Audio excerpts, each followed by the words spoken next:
Hello, welcome back. If you're new here, my name's Victoria. I'm a mum of 5 in the UK. On this channel I do home education, homemaking, the occasional haul, the occasional rant.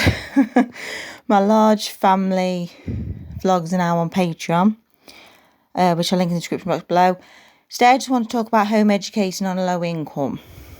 Not always. It's possible to home educate when both parents are working. I've seen it done. But a lot of the time, one parent has to work a lot less or not at all so that home education can happen, so there's somebody always there available for the children. So you could be on a low income anyway, like we are, or it could be that you're suddenly faced with a low income because now you're home educating. A lot of people will then go, we can't afford to home educate. It is possible to do it on a low income.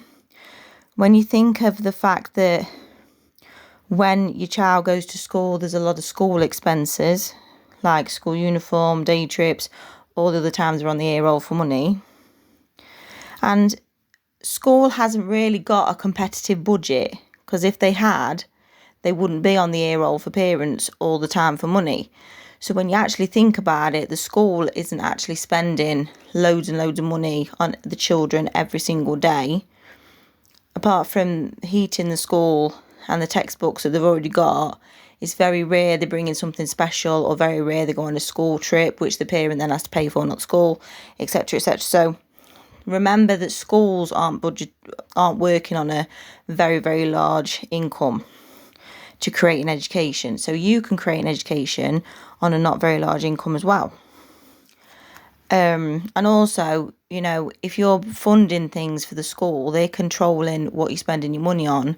Whereas if you're home educating, you can choose what you're spending that money on and how you budget it and how you spend it. Life skills are living on a budget, managing your money, sourcing out things for free or cheaper, being resourceful are good things to pass on for your kids, especially in today's economy. So if children have to see you making wiser decisions or making good with what you've got, things like that, they're not doing without, you're actually standing them in good stead for the future. And that's my opinion, and I'm sticking to it. So if you are on a very low income, there's lots and lots of free things you can do. There's free clubs or nearly free clubs at the library, outdoor meets, going to the park, woodland walks, using things you've already got for crafting, like sweet wrappers, bits of foil, all that. And things that aren't free, but you'd be paying for them anyway, like you'd be paying for the internet anyway, so use it. Source things on the internet, like YouTube, quizzes, educational programs that are free. You're paying for food anyway, so use that in your own version of cooking classes, home economics, things like that will stand them in good stead. You're paying for them things anyway, turn them into education. Kids clubs, they're probably going to go to them anyway, whether they're at school or not.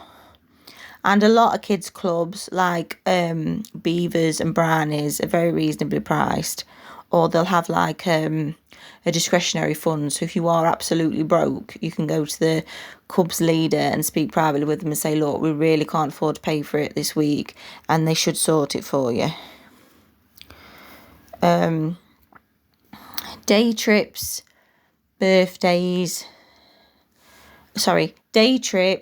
incorporate them on times that you'd be spending money anyway, like kids' birthdays or when you're on holiday. You can source things out if you're really skint at other times, things like museums, which are free, or charity funded workshops. Like my kids are going to a plasticine stop motion workshop at the village hall in a couple of weeks. They'll have already been by the time you see this, and it's charity funded, so the places are only £2.50 each, things like that.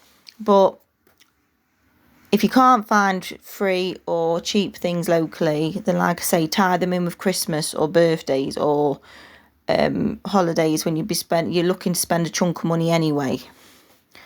It's like we did Chinese New Year, home education can cost as much or as less as you want. This year, we've got a few things to pay for. For Chinese New Year, I had some worksheets. I haven't got a printer.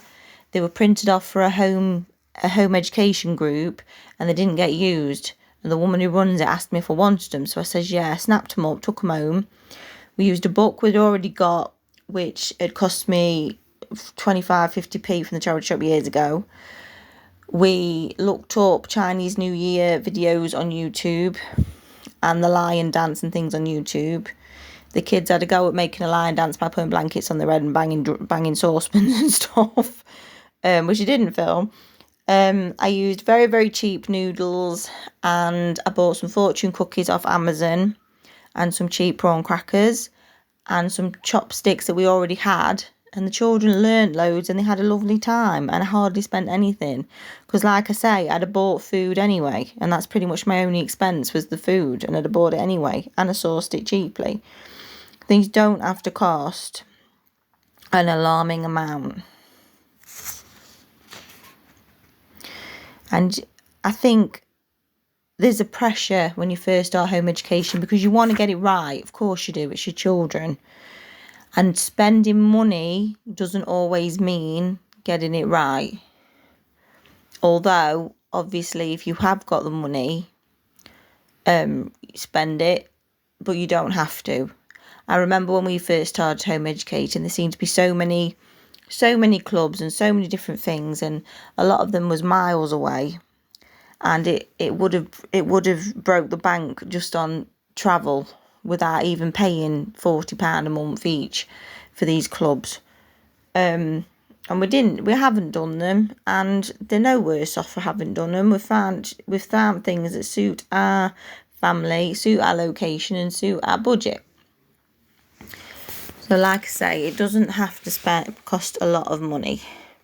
And especially when they're little. I mean, when they're older, they probably want more money spending on them. And when they're little, they find just such joy in just throwing stones in puddles and looking at nature and being read to and being played with. They find such joy in things like that. And also, I've found, back in the day, we used to go to soft play once a week in winter with home-ed friends. I'd buy food, I'd buy slush puppies.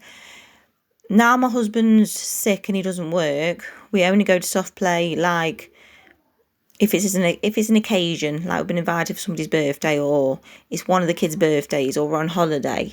We don't go nowhere near as much as we used to, and I did feel guilty about that. But then when we went for one of my kids' birthdays around Christmas, they were so excited because it wasn't like just the norm. It was a massive, massive treat, and they were so excited, and they was talking about it a lot more. And I thought, well, actually, sometimes less is more. Sometimes things being a treat and something you can look forward to and being excited about, and it's amazing. And because you don't care how much money you spend because it is a one-off, sometimes that is more magical than doing it all the time. Same with meals out. I found that as well. We used to eat out all the time. Now they do it for the birthdays and they're so excited. They're talking about it for weeks, months beforehand.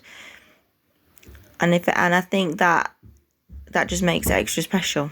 Oh, my toddler's here. Hello, Jelly.